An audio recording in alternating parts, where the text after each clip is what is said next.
Good afternoon, folks. Sorry to interrupt the conversation. I love the enthusiasm from Cape Cod. I am Steve Cole. Now you do it again. And I'm just some guy, and I suspect many of you already know that. Many of you probably don't even know who I am, and that's perfectly okay, because it's really not about me today. It's about you. It's about the people that we have on our panels and our keynote speakers. I'm very glad to be representing the Plymouth Economic Development Foundation. We're an organized, nonprofit, private foundation. We do provide services to communities like Plymouth so that we can help enhance the economic output and help realize the plan. What I'm glad to say today is that the plan for the last 3 years has been largely focused on economic development around the blue economy sectors. And that's why we named this project The Blue Future. Earlier this morning, we had about 100 students here, a little more than 100 students, as well as about 30 vendors. Those students were able to go to each of those vendor booths, break those barriers for entry for internships and employment when that happens, and get to speak to some of our representatives from the community colleges, which are now free for some of these students, are they not? So in years past, I mostly became part of the entertainment because there wasn't a lot of content when we started this thing. But now we're 3 years in. We can walk, we have teeth now, and we have a lot to say. You're going to hear a lot about that stuff over the course of today and tomorrow. I expect you'll all be back here tomorrow, right? Right, come on. It can't just be the Cape Cod guys applying. Over the course of the 3 years, though, we actually laid out some very specific goals, things that we wanted to achieve for Plymouth, for the region. And those are, one, to brand Plymouth as a modern place with AI, robotics, and quantum at the forefront of some of the conversation about our economy. Right now, it's largely a tourism-based economy. We all know this. We're pretty much year-round. We're excellent at tourism. But we need to do more to instill new types of jobs, higher-paying jobs, which is why our second goal is to encourage entrepreneurship and investment. We have a lot of great companies here that are not just starting up, but also in their stage 2, and we're looking to invite others in. I'll talk a little bit more about some of the stats about Plymouth and what you can expect in the future, but the fact is we don't have a lot of built environment, so we're kind of giving ourselves a long runway by talking about entrepreneurship, because it takes time for those companies to ramp up. The third goal is to create jobs in higher paying fields. The fact of the matter is Plymouth has about 16,000 people who drive into town every day to work, and about 60% of them are making under $40,000 a year. That's shocking. So Plymouth only really gets to exist as a tourism destination because we have a servant class of people who can't afford to live here, who are willing to drive in here and drive out. So that's something else we have to change. About 11% of our workforce drives to Boston. Those folks are making 6 figures on average. About 3% drive to Peninsular Plymouth, also known as Cape Cod. Hi, Katie. And those folks are largely working in healthcare, education, and government, also making pretty close to 6 figures. We need to create higher paying jobs in Plymouth. Before the pandemic, the median household income in town was about $87,000. With prices for housing the way they are, you need a median household income of about $165,000 to afford to live here. So we have work to do. We have to create higher paying jobs. The fourth, we launch these conferences usually at or around STEM Week in Massachusetts. Especially for Plymouth, art is a big part of our tourism and recreation economy. We want to foster art in the STEM curriculum, and so art is a very big focus of the conference. Usually seen in our networking events, which I'm sure you'll all be coming to tonight, right? At the Terrace, rooftop bar. It's a great night for it. We also have a great guest lecturer you're going to want to see. So we try to include arts every year in the conference so that we can help shore up our STEAM strategy. Later tonight, we're going to be giving our very first STEAM award to Keith Ellenbogen, so please do come. This year's conference theme is focused on action items, including some sustainability measures. You'll notice that there's no plastic on your tables and there's no plastic cups for you to drink from. The foundation, in partnership with Kathy Lenatra, chair of the Coastal Communities Caucus,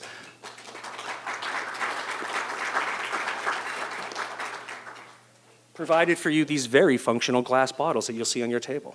I'm using mine today, and you should too. Inside, there's a little note from Kathy, a message in a bottle, if you will, as chair of the Coastal Communities Caucus. Please do take time to read that. It was thoughtfully written, and it's somewhat instructive too. So if you know anyone who's looking for starting up a business, especially in the coastal communities, give them that letter. I think it's as much an invitation as it is permission. So as I mentioned, we're 3 years old now. We figured out how to use our legs. We have teeth. We have a lot to say. Today, starting with this morning, we had the student session, as you heard. We gave those students what you see here as a passport to the workforce. They visited each of the vendor tables. They took notes on who they were talking to, and they received a stamp in the upper corner. When they're ready to join the workforce as an intern or as an employee, they have at least 30 people that they can rely on, call and ask if there's an opportunity for them. So there's a bit of a keepsake there. Later on, you're going to hear from Undersecretary Ashley Stolba, who's here on our dais. Sorry, Derek. Derek, your hair's so nice. Sorry, my hands are just drawn to it, Derek. I should have asked permission first. I'm sorry. We'll have a breakout session with 2 exciting options to learn about climate resilience or aquaculture and fisheries. Later this afternoon, we'll have a public policy panel with our elected officials and industry leaders. Tonight, there will be a networking event featuring Ugly Fish, menu by Chef Kyle, and Sea Monsters, guest lecturer Glenn from Hui. And as if that wasn't enough, we're all coming back tomorrow morning, are we not, to hear from our local food scientist and innovator, entrepreneur, Tim O'Neill's over there today. And we have a breakout session on marine tech and workforce development. We conclude tomorrow with a keynote address from former state rep, current Undersecretary for Workforce Development, Josh Cutler. Let's hear it for Josh.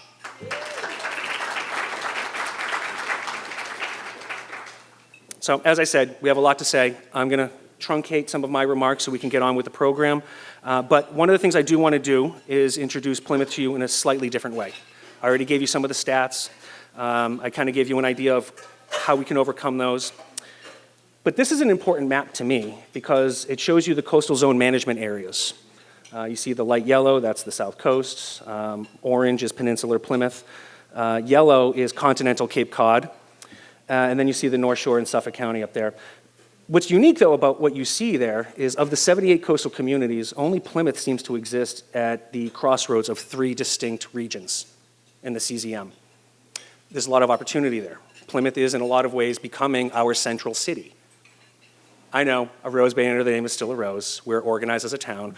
But when you have 65,000 people, I mean, I'm not joining the conversation about whether or not we are a city, but the fact remains, we are providing a lot of the attention and the services to support the economy as well as the residents for the region. I'll give you one example. There was a gentleman who was growing kelp in Duxbury. You know where he pulled it out of the water? In Plymouth. We had the on-land infrastructure to support that type of a thing. So there's more that we can do, but when you see 37 miles of coastline there, and you see open access to open ocean through the Cape Cod Canal, and you see all the myriad opportunities on the South Coast, Plymouth really does seem to sit at the crossroads for where that opportunity exists. Before I get into the blue economy, I want to highlight also last year, one of the things we talked about for the Undersecretary's benefit, it was a much more of an international flair last year. Some of you might remember, we actually had 5 representatives from the top 7 economies in the world. So Plymouth is so much bigger than our shores. That's the other reason I wanted to show you that map. We're bigger than our boundaries. I want to talk about some of the NOAA stats really quick so that we understand what is meant by blue economy in Massachusetts, because they were as shocking to me as I suspect they may be to you. But what you see there is right from NOAA, National Oceanic Atmospheric Administration, tourism and recreation actually employs 74% of the state's marine economy. 55% of gross GDP is coming from tourism and recreation. And you see there the average wages, $47,000 right now in Massachusetts compared to the greater median of $87,000. But you'll see that within marine construction, that has one of the highest average wages. So there's a lot of disparity in what we mean by blue economy, especially in Massachusetts. But substantively in Massachusetts, it's largely a tourism thing. We have to change that. Mass is ranked 11 out of 30 coastal states for marine employment and 12 out of 30 for GDP. Obviously, there's a direct tie to employment numbers and GDP. You can see the same thing for Suffolk County right there. Without cannibalizing anything that's happening in Suffolk County, there's an awful lot of opportunity to grow here in Plymouth. In fact, some of the students that we talked to earlier today already had some really interesting ideas. Massachusetts, over the last decade, has actually seen a 9% increase in the total number of businesses operating in blue economy. About 5% increase in the number of marine jobs. We've seen a 41% increase in the average wages. So that wage number I showed you on the last slide, that's an improvement over the last decade. Again, we have more work to do, but someone has to create those jobs. Government's not going to do it. It's going to be private sector. We are just in charge of the policies and the resources that essentially will make it okay. 16% increase in Massachusetts in GDP in the marine economy. I want to actually invite up now our town manager, Derek Brindisi. In the 4 years that we've been working together, 3 years? I've worked in many communities. I've been run out of many communities.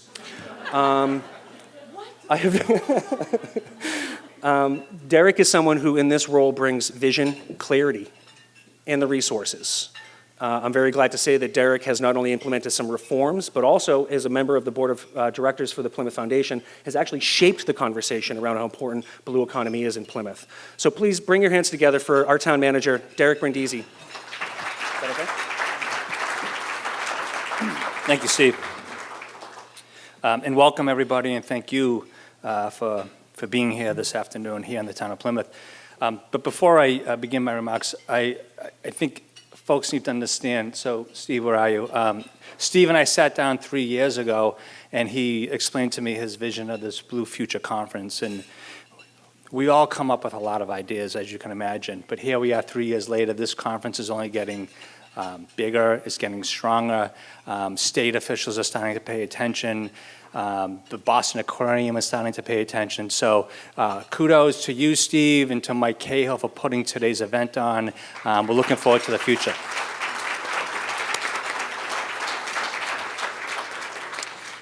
Before I begin, I want to recognize a few state and local officials here with us this afternoon. Representative Matt Muratori is here. Representative Kathy Lenacher is here. Where's Kathy? There she is. Representative Joe Machino is here with us. Sheriff McDonald's here with us. Sheriff from the Plymouth County with us here today. Steve Bulletin, he is the chair of our planning board, is with us today. And Michelle Badger, school committee member, is also here with us today as well. So. And then, as you know, you'll hear directly from Undersecretary Ashley Stolba, who I want to recognize and thank you again for coming to Plymouth, Ms. Stolba. For those of you that don't know, the Undersecretary served on the Seaport Council for many years. Typically, when she comes to Plymouth, she brings a big check. It's usually a seven-figure check, so we're looking forward to that this afternoon. The state Seaport Council has done tremendous support through the years. They've supported our bulkhead project for $1 million, our maritime facility for $1 million. So thank you so much over the years. So I don't know if any of you know. So I'm Worcester. I was born and raised in the city of Worcester. I worked for the city for 15 years. And quite frankly, to be honest with folks, the only water we really experienced was Lake Quinsigamond. So when I took the position 3 years ago to be the town manager, learning about the blue economy was something new for me. I certainly have learned over time that we already have a very active and vibrant blue economy. We have 32 oyster farms that we license. We have the second largest lobster landings in the state, only to Gloucester. So we have a robust fishing industry as well. And so during the course of, I'd say, my inaugural year as town manager, I really try to understand what this all means and how we can use it and leverage this to the future of this community. And so upon my arrival, there was a lot of vision by the select board, by town meeting, by a lot of very active community leaders. Many of them are here today. We have a CANS committee that's appointed by the select board. That's a Climate Action Net Zero committee. We have members here. The chairman, Dale Bryan, is here with us today, and I'll speak a little bit about the work that they've been doing. But upon my arrival, I learned about the CANS committee and their vision, their advocacy work around green and blue economies, and that more work needed to get done. During that time, the select board advocated and was able to push through town meeting a climate resiliency planner position. That is Mr. Michael Cahill, who's with us today. Thank you, Michael, for being here. And so we have a CANS committee now. We have a climate resiliency planner in place. We have an energy officer, and we have a Department of Marine and Environmental Affairs. And so to me and to the select board, this was an opportunity to think about doing this work a little bit differently. And so what we did is we took all those disparate functions across the spectrum of town government, and we created the Department of Energy and the Environment. David Gould, the Director of Energy and Environment, is with us today. And they have been doing yeoman's work around climate action planning. Over the past 18 months, they brought together 46 community leaders just to start having the conversation and analyze where we are and where we want to be in the next 30 years, looking at a lot of the goals set by the governor and beyond at both at the state level and then even at the federal level, looking at those goals and see where we can fit in. And so during those conversations with those community leaders, they were town officials, they were business leaders who have a large stake in this game as well. The town created the first climate action and adaptation plan. That was just approved by the select board this past May. We just celebrated Climate Action Week a couple weeks back to talk about the great work that's found within the Climate Action Plan. We have now 62 priority areas, but I'll just mention the 5 focus areas because I can't cover all 62 action areas, but we're focused on buildings, energy and the infrastructure, health, safety and preparedness, natural systems, transportation, and then waste management. So these 5 focus areas all fall in line with keeping Plymouth as a green economy and ensuring we are at the forefront of a blue economy. So speaking of blue economy, as Steve mentioned, we have 36 miles of coastline here in Plymouth. And so, you know, to all of us that are thinking about this every single day, you know, we look at those 36 miles of coastline as an opportunity to expand the work that we're doing. We believe we're at the helm and we're an emerging leader in the blue economy due to the leadership of many of you in this room. But the talent that Steve Cole and his team have been recruiting over the years and trying to think about what new and emerging businesses, tech and trade that we can bring here to Plymouth.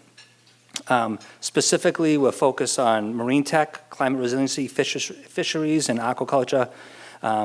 Along with Plymouth's new co-working space, we just received, the foundation just received a grant, so we plan to be developing a new co-working space downtown. That will be the place where I think a lot of these creative ideas will begin. So I have 2 calls of action for you. So the first and foremost, I'd say Plymouth will be home for you and your businesses.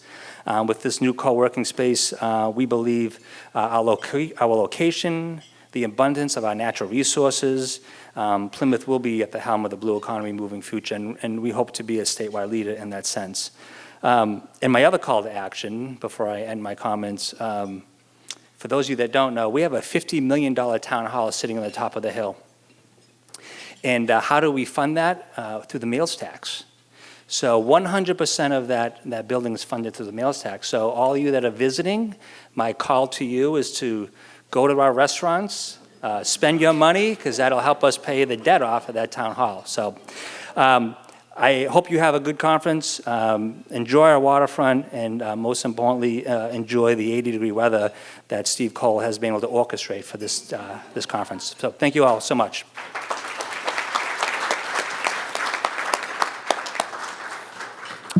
Thank you, Derek.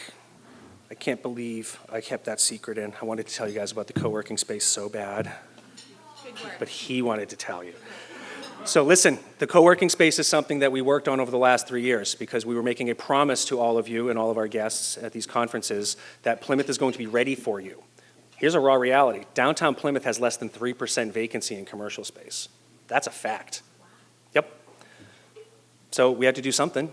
Co-working is one thing that we can do to help fill some of that gap, right? To encourage more people to work in downtown Plymouth and encourage more startups because they don't have the costly overhead of having to rent an office 1,500 square feet themselves. This is a shared space. I want to thank this Undersecretary. I want to thank Mass Development. I want to thank our legislators because without Kathy and Matt and Joan, the support from the town even, this application would not have been feasible. It took us 3 years to cobble together enough money to be able to pursue this. And I'm glad to say that downtown Plymouth, right on Court Street, will have a co-working space likely by spring next year. So next time we do this next year. Thank you. Just a couple of other action items I wanted to report on. There's a Holtec master plan that is happening. We all know about Holtec and the power plants, noting that they did not come in as sponsors this year, but they were here last year. That's not why I'm mentioning this. I'm mentioning this because through the support from the state, the town, our legislators, and the US EDA, we were able to attract $300,000 to the town of Plymouth so we can run a separate master plan just for the Holtec site. And I want to thank especially the Director of Planning and Development, Lee Hartman, my colleague and friend.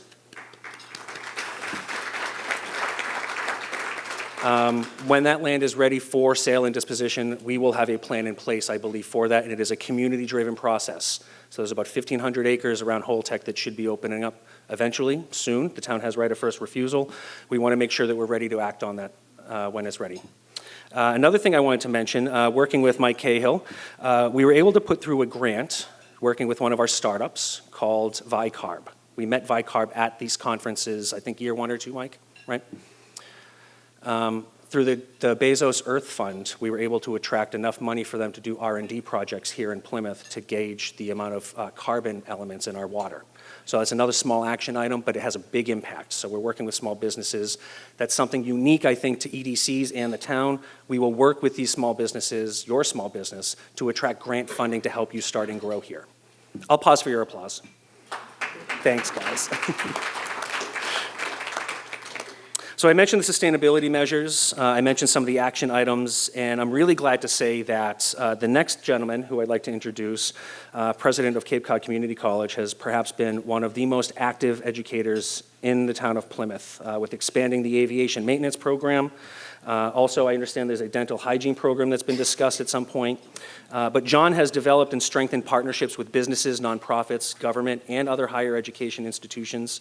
He has leveraged the college's efforts to continue to expand education and workforce development opportunities, increase retention, and enhance the success of students, faculty, and staff.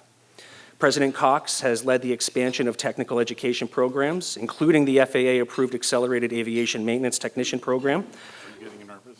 What's that? Are you getting nervous? No, I realize you're behind me, yes. I have to read this correctly. Timing's off. Under his leadership, the program gained $1.95 million in state support to acquire airport hangar space for classrooms, $2.5 million in trade adjustment assistance, community college, and career training funding from the U.S. Department of Labor, presented by, I understand, then Vice President Joe Biden, is that right? And $300,000 in National Science Foundation support to provide additional aid to students. This program involves partnerships with several airlines, including Cape Air, JetBlue, and the U.S. Coast Guard, as well as other aviation service companies. Ladies and gentlemen, it is an honor for me to welcome last year's Anchor Institution Award recipient, President John Cox. You're good. You're good. Thank you. It's a delight to be here. Are you nervous now? I don't know. We'll see. It's a delight to be here on behalf of Plymouth's Community College, Cape Cod Community College. How about some applause from this table back here? Come on. Good. La. We'll talk later. I'm happy to report that the blue future is really looking bright. As we look at what's going on at the community college, perhaps the most transformational change that we see in play now is free community college. It's tearing down the wall, it's improving the access.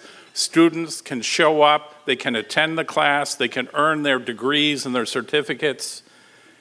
And fortunately, we have the leadership through our legislature, through the governor, that have put this together, free community college. It is a game changer for the state. And we need to make sure it continues into the future. The other piece I just want to highlight, when we look at some of the changes that are going on at Cape Cod Community College, we are in the midst of doubling our footprint for our marine technology program. We have yeah, I know where they work. We have a working relationship with the Yamaha folks, and we're looking to expand it into some other manufacturers within the industry, and we're looking at pulling that off, hopefully before the end of the year with that expansion. In addition, we have our Blue Economy degree program, which is up and running on the campus, which also features among the newest science and engineering centers among higher education institutions in the Commonwealth. Our new center features the toilet of the future. So if there they go again, yeah, look, I'm getting applause out of Massasoit now. I finally hit their nerve. If you ever have the opportunity to be on campus in our science building, I encourage you to check out the technology. We actually have the treatment technology behind a glass wall. It's a closed-loop electrolysis system that reduces the volume, recycles the liquid, and so far, knock wood, it's been running for the better part of 2 years. The Gates Foundation is continuing to monitor it, and we have a working relationship with the developer at Caltech, and we're, as the first commercial application of this technology in North America, we're hoping that we will build that bridge so that other people may look at this application to meet their wastewater needs into the future. A little bit local now, when we look at the aviation program at Cape Cod Community College, we are in the final legs of expanding our footprint locally at the Plymouth Municipal Airport. We will effectively double our space at the airport. The FAA has approved us to go up to 240 students from the 75 that we're allotted now. It's a game changer.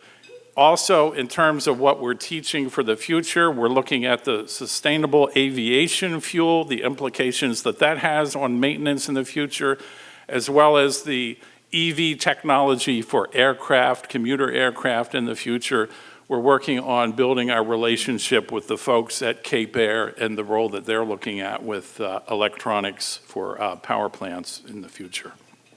So we're grateful to be here today. We appreciate this opportunity, and we look forward to continuing to build our relationship with the Plymouth Foundation and to continue to grow locally in Plymouth. Thank you.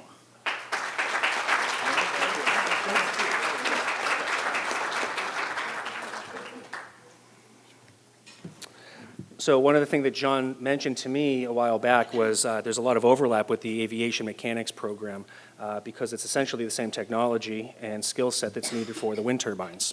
So we have a couple of crossroads into Blue Economy with those folks.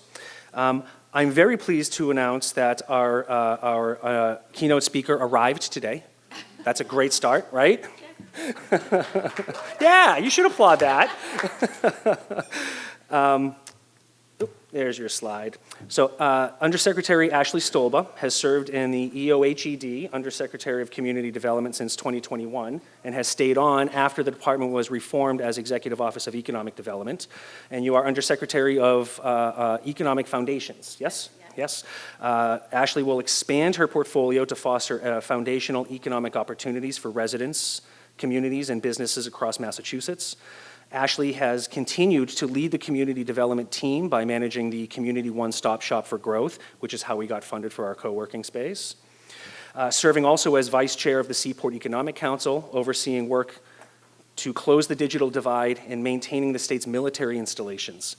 In addition to these duties, Ashley will oversee other key foundational areas such as regional businesses assisted by MOBD, small, micro, and immigrant-led businesses, and the new Director of Rural Affairs. It wasn't that long ago that Plymouth was considered a rural community ourselves, was it not? It's amazing how much can change in just a generation. She'll also continue to serve as the Secretariat's climate officer focused on climate infrastructure needs. Ladies and gentlemen, local of Mashpee, Massachusetts, Ashley Stolba.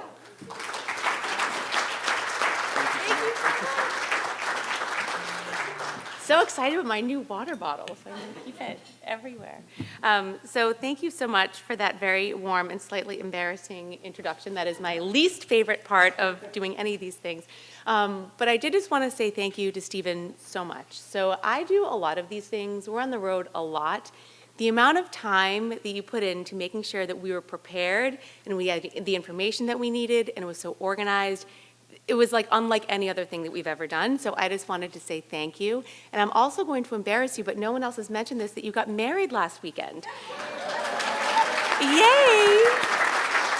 So I don't know if I was supposed to say that, but I was like, oh my gosh, I cannot believe you planned this and a wedding. And I mean, I guess it's not surprising how wonderful this turned out, but I was very surprised and very happy for you that you got married. So, when we are on the road, we talk a lot about Team Massachusetts. So I have my bracelet, I wear it very proudly. And what you've pulled together is a perfect example of Team Massachusetts. I was looking through all the attendees and all the panels that you have over the next 2 days, and it really is exactly what we strive for and we are so proud of. So I know you've already recognized our legislative partners, but I do want to recognize them again. And I don't know if Representative Moratori left, but I know he was over there. And then we have Representative Lenatra, I'm so happy to see you, and thank you for my water bottle and my note. And also, Representative Machino, we are so proud to work with you. I've had the true benefit of working in 2 administrations. I worked in the previous administration too, and I can say for the past 4 years, you all have been tremendous, tremendous partners, and I'm really so grateful for all the support and advocacy that you've done on behalf of your district, so thank you.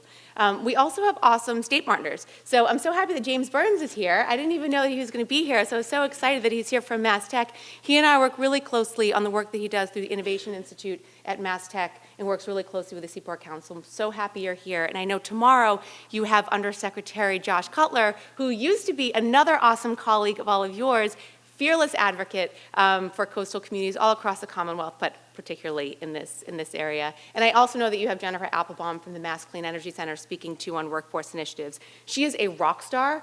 There was a recent BBJ article written about her, and I was so proud, really demonstrating all the work that she's doing as we really try to ramp up the workforce component of clean energy and clean tech all across the Commonwealth.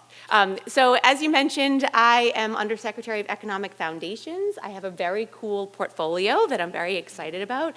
I oversee a lot of our state infrastructure programs. So I know Derek is bragging about the stuff that he's gotten in Plymouth, but that is because of a lot of hard work that you all have put into these applications, and they're not easy. So as you mentioned, I'm vice chair of the Seaport Economic Council. The last time I was in Plymouth, when I was driving down here, I was feeling very nostalgic. I think it was December of 2021, right? We had our final Seaport Economic Council meeting in the town hall that you were just talking about, where we were doing our last round of Seaport Economic Council grants, where we were doing $1 million for your boat ramp.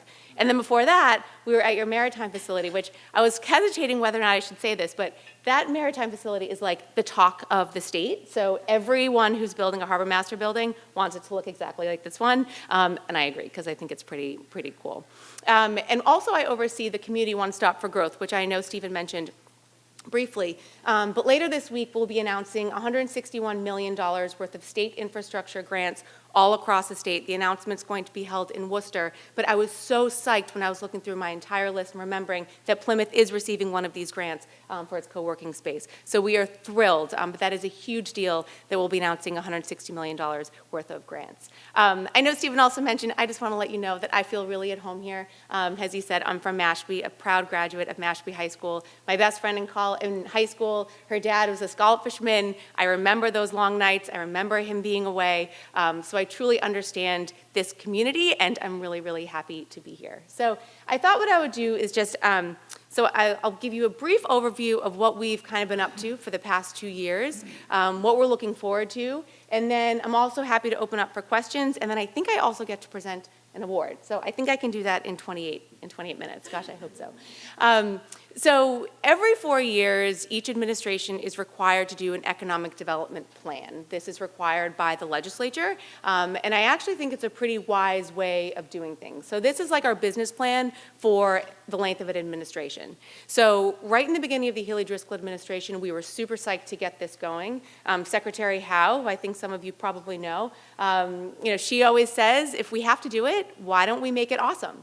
So I think we did make it pretty awesome. We had regional sessions all across the Commonwealth. We had 9 regional sessions in person. I think I saw some of you at some of them.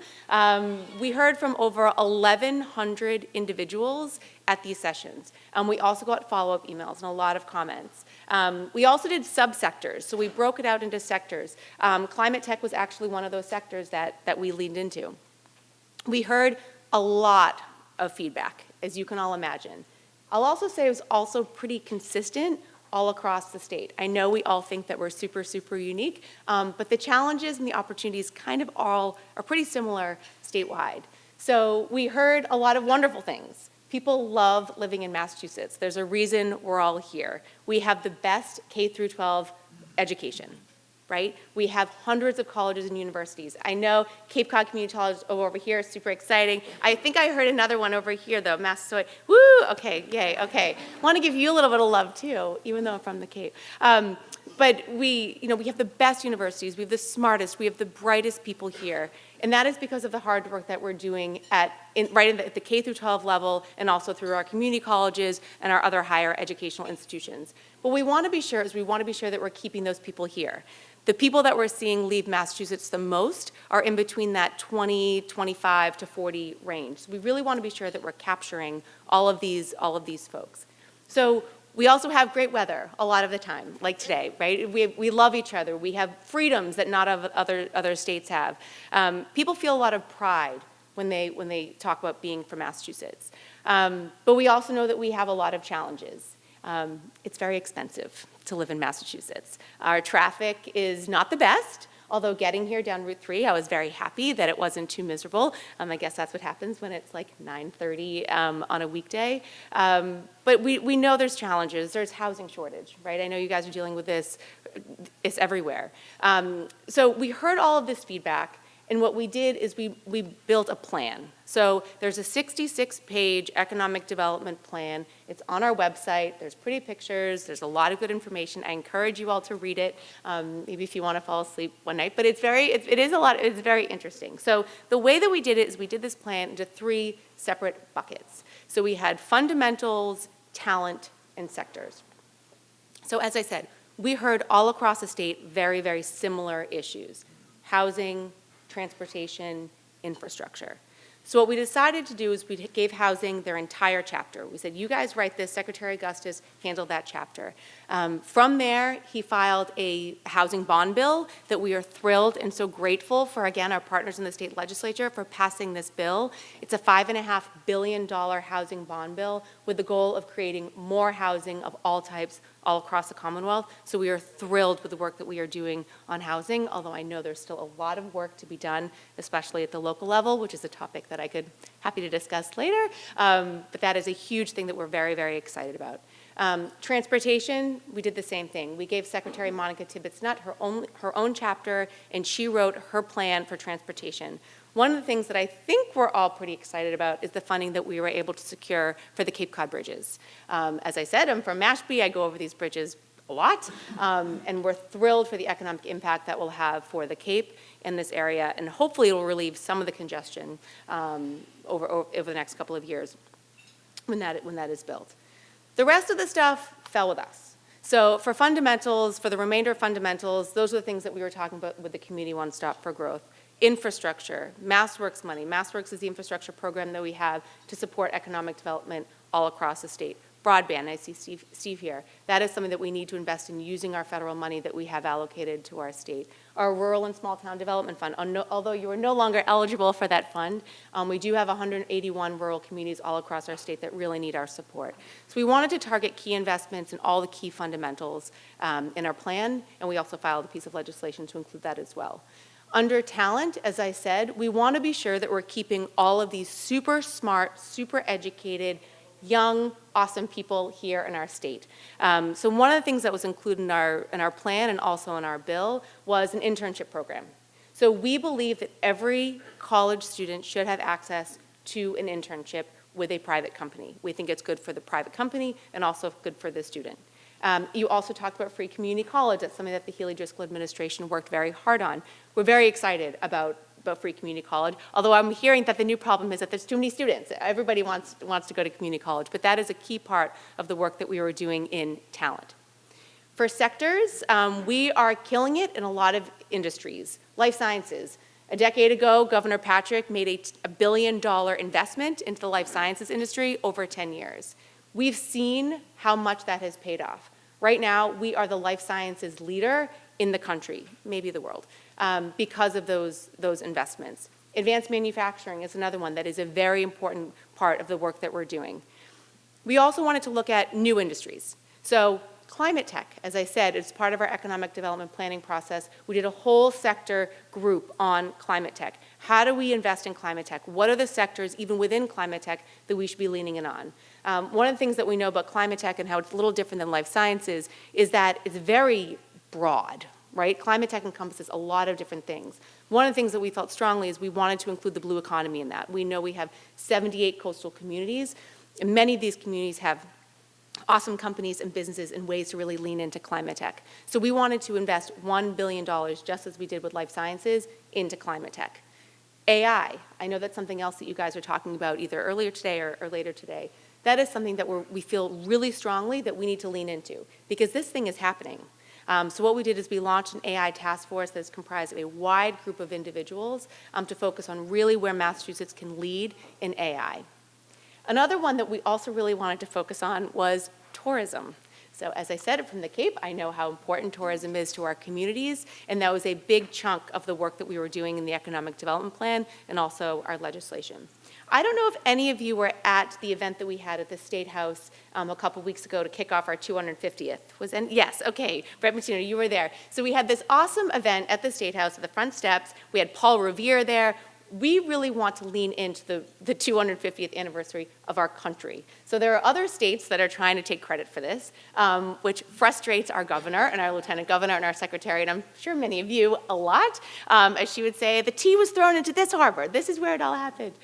So we're doing a ton of work to celebrate the 250th anniversary of our country, and I know Plymouth and their 400 is doing the same. So we really want to celebrate the rich history of Massachusetts and also the future. One other thing that we heard in the economic development planning process was our business programs that we have to help businesses at the government level are really difficult to navigate. So I know Mass Tech has a bunch of programs that businesses can use. Mass Development also has a bunch of programs they can use. Mass Life Science Center, Mass Office of Business Development. They're really hard to navigate right now, and most businesses don't know where to go. So what we're doing, it's currently underway as we speak, is we are taking all of our grant programs and hopefully consolidating into one easy way for private companies and universities and nonprofits and individuals to access. So it's taking a lot of work to get this all in kind of one place, but the idea is we want to be able to increase accessibility to our programs and make things a lot easier for you to locate and identify programs. And most importantly, Massachusetts is a friendly place to do business. We kind of want to fight against this idea that we're not that friendly and we're not easy to do business with. So this is one step that we're taking. So I will say we did, from all of these ideas, some of them we could do on our own, but some of them do require legislation. We filed an economic development bill in March. A ton of work was put into this bill, and we've been partnering with our friends in the legislature since that time to get this bill passed. Unfortunately, it did not pass by July 31st. Although it did pass the House and the Senate, it is kind of stuck in conference committee, so we are very hopeful that a bill will get passed by the end of the legislative session. Yes, I am begging you to have this happen, but I feel very confident that it will, and we're just really grateful for all the support that you've had this whole time, because you guys have been awesome, awesome partners. So I'm happy to take any questions that you all have, and then I can do this award. Any questions for the Undersecretary? Really, guys? I got to get my steps in anyway. I mean, I'll just walk around. Okay, I see one one in in the the back? back. I'll ask you a trickier, probably prickly one. No tricky. You opened the can of worms when you mentioned housing. MBTA Communities Act, Community One-Stop Program, Mass Works. Talk to us about the direction of grant programs in the state of Massachusetts and how towns that may not quite be compliant with MBTA Act are going to fare as we move ahead. Thank you so much for asking that prickly question, Okay, so I'm going to try to summarize what you're talking about. I'm sure actually most of you know what the MBTA Communities Act is. It is something that was included in the Economic Development Bill, I think in 2022. Don't quote me on that. But it was under the previous administration where this portion of the legislation was passed. And what it says is that any community that has a T service or is adjacent to a T service has to have a reasonable plan for more housing. That's a very simple way of phrasing it, but there just had to be zoned for housing. It doesn't require that housing be built. It requires that there be zoned for housing.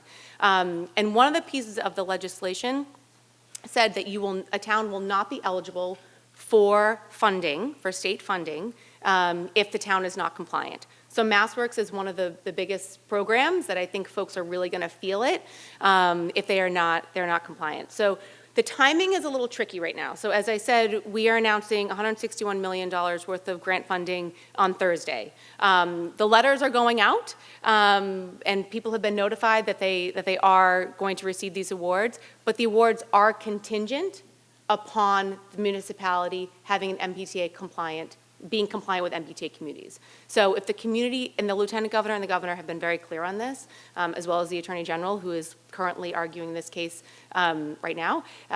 But if a community is not compliant with the MBTA communities, they will not be receiving funding. So the timing is going to get a little tricky, because right now we have towns that are compliant or not non-compliant, but we are closely tracking that. But we will not be funding communities that are not compliant. Did that answer your question enough? Could you dive in a little bit to the orientation of the grant programs going forward? I've heard from different sources that we're going to be working primarily through Community One Stop and MassWorks grant program, and that state is looking to consolidate grant programs across the organization and kind of bottleneck it. Oh, okay. So right now, so the Community One Stop for Growth is 12 grant programs, and also maybe we can chat about this later, but so it's 12 grant programs consolidated into one portal. So this is, I think, our third or fourth year, I should know that, of this. So already, all of those programs are in the Community One Stop for Growth. We are looking at other grant programs, and this is something that's being kind of debated with the Attorney General. The Seaport Economic Council, that is another grant program that we will be withholding funds if the community is not compliant. So we're looking at all of our infrastructure, and the competitive grant programs, those should not be eligible. You should not be eligible if you're not compliant with the MBTA communities. But again, that is kind of pending the court case right now. Is that good? Okay. Just a quick question. So I'm Randall with Mass Marine Trades Association. We represent businesses around the state from the recreational boating industry standpoint. One of the things our members are constantly discussing when they're going around the hiring process is trying to come up with creative ideas to retain and attract employees. We always talk about childcare as one of them. So I'm just kind of curious about some of the credits that are coming up and some of the things that the state are doing to either supplement businesses for offering credits for childcare or for individual parents that are doing childcare. I'm happy that you mentioned that, because something that happened very early on in our administration, again, thanks to our partners, the legislature, is we filed the biggest and most significant tax package in 20 years. So included in that tax legislation was tweaks to the childcare credit to make that better, because I know we were quite low. I hate to sound like too much of a bureaucrat, but I'm going to right now. Something that we also launched is a child care task force. So we really want to understand what the issues are and how that can be helpful. I believe that report is due, don't quote me, maybe at the end of the year, but we will be issuing a report. So I'm happy to chat with you after. I'm not directly involved with that task force, but it's something that we are looking really, really hard at.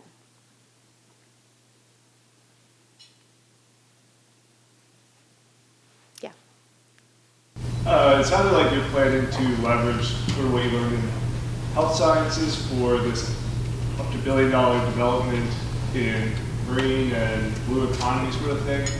What sort of lessons are you going to pull over from life sciences into that in terms of where that funding goes, whether private industry or hard infrastructure or data sciences, that kind of thing? Can you speak about that? I love this question. So the life sciences infusion was very helpful to the life sciences industry in Massachusetts.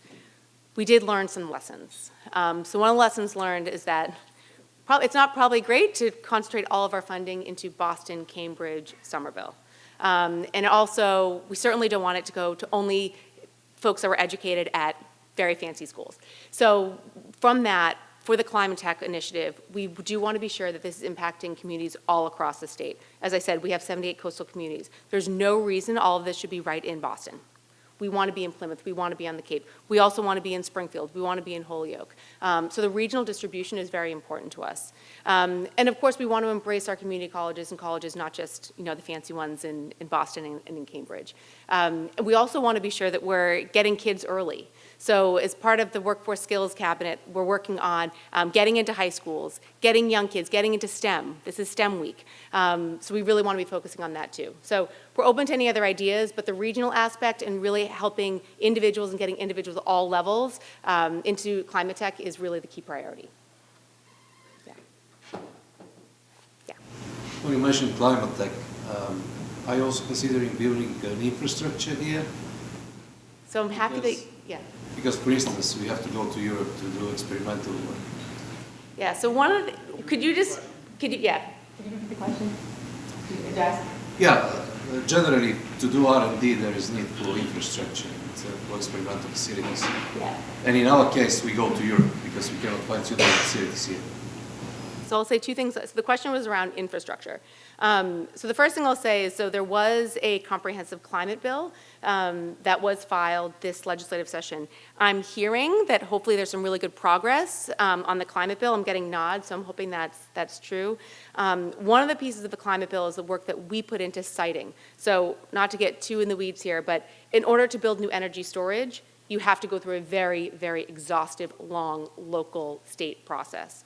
We want to kind of clean that up and make it much easier to site and permit for energy infrastructure. So that's piece number one, because we know with more energy, reduces costs, and obviously we have more energy.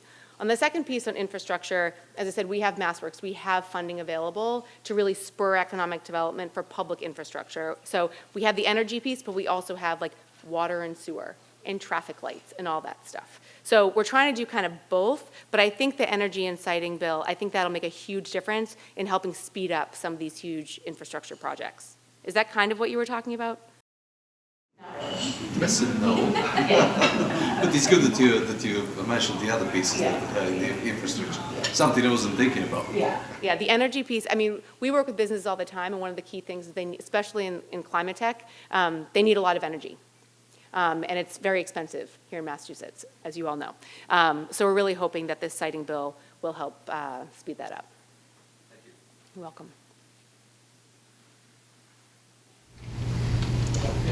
I'm a business coach, and I use a lot of my clients use the Workforce Training Fund program a lot to get refunded. It's a great program. You mentioned the consolidation of the grant program. So how, because that's already gone through a very large change. And I must say it made it much more difficult to use the program. What's the future of the Workforce Training Fund program? That will be completely unimpacted by what I was talking about. But if you have feedback on how that was made worse, please relay, and I will relay to the right people. I'm sorry to hear that. We have time for one more? Yeah. So, City of Boston has been doing a lot in terms of preparing the city for climate change. Yep. And I know that Massachusetts has been working on some things as well. So can you comment on where that is and what's likely to be done? So the only thing that I will say officially is that a ton of work is going into this from the city side and from the state side. This is one area that we're really leaning into federal funds because these things cost a lot of money. But I don't really have any official update on that. But as you said, resiliency is a key piece of kind of all the stuff that we're looking at. I will just mention, it may be a bit of a sidebar, but we do have a new insurance commissioner. And one of the things that he's looking at, his name is Mike Caljo. We're very excited that he's starting. But that was part of the job description, is to really look at resiliency as it relates to insurance. Because we're seeing this with all of the hurricanes, it's having a huge impact on homes and businesses. Ladies and gentlemen, can we give Undersecretary Stolba a round of applause?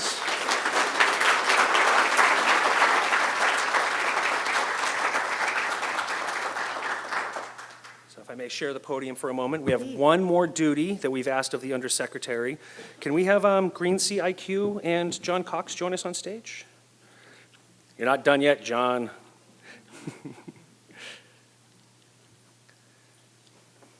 Doing it? Okay. Yep, so we are so excited to present the Anchor Institution Award. The Anchor Institute is a partner embedded so much in the fabric of the community that they are truly an anchor in the community. So we are so delighted to present this award to Green Sea IQ.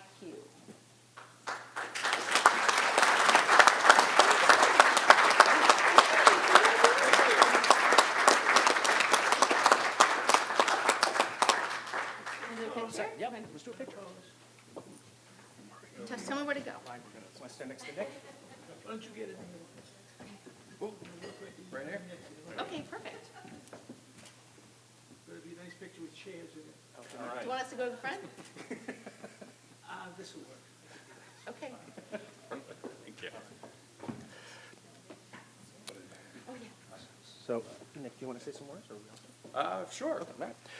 So I want to thank Green Sea for not just choosing Plymouth as their home, but also choosing to expand here. Some of you who were at the conference last year may recall that we had our ribbon cutting and our live tech demo at Green Sea's headquarters at Cordage Park. One of the things I'm really relish about Green Sea's genesis story, among many things, is its founder and president, Ben Kinnaman. He was our keynote speaker for our first year conference, and he really did dazzle. And I regret he can't be here, but he has an excellent substitute. Just some remarks on Green Sea. Green Sea IQ develops intelligent ocean solutions that drive technical advancement for defense, transportation, energy, and science applications. Green Sea IQ builds upon the strength of Green Sea System, a leading name in the field of marine robotics and navigation systems. Founded in 2006 by Ben Kinnaman, Green Sea Systems has been dedicated to developing cutting-edge technology for underwater exploration and inspection. Its flagship product, the Green Sea Open Sea platform, is a versatile and robust marine software platform that empowers underwater vehicles with unprecedented autonomy and control. I told you guys, AI is already here, right? Green Sea IQ continues the progress being made in the field of marine technology by providing software and hardware that contribute to the sustainable management of marine resources and the production of both underwater ecosystems and the people working on and under our oceans. Last year, we celebrated Green Sea IQ's expansion and ribbon cutting at Cordage Park, and this year we celebrate and honor them with this year's Anchor Institution Award.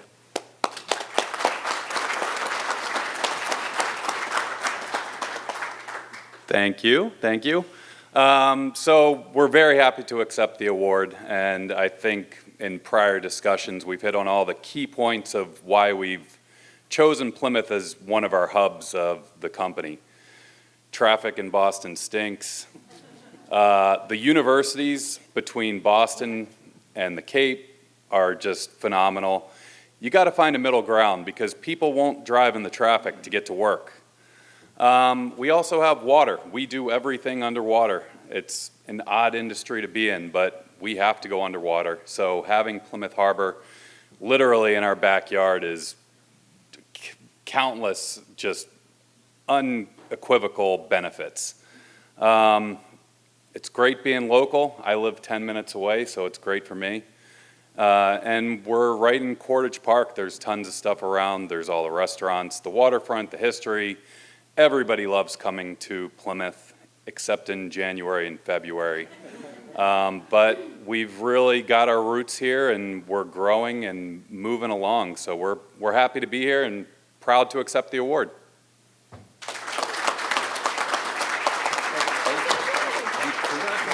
Thank you so much. Thank you. Well, folks, that brings us into our break sponsor, Tiny & Sons. For the highest quality of service your car deserves, visit Tiny & Sons, located at 575 Washington Street in Pembroke, Massachusetts. I really hope Peter's here to hear that, but we're going to do one more of those after our breakout session. Thank you all so much for coming and attending for the keynote speak. Please, there's coffee and water outside. We'll see you back in about 15 minutes.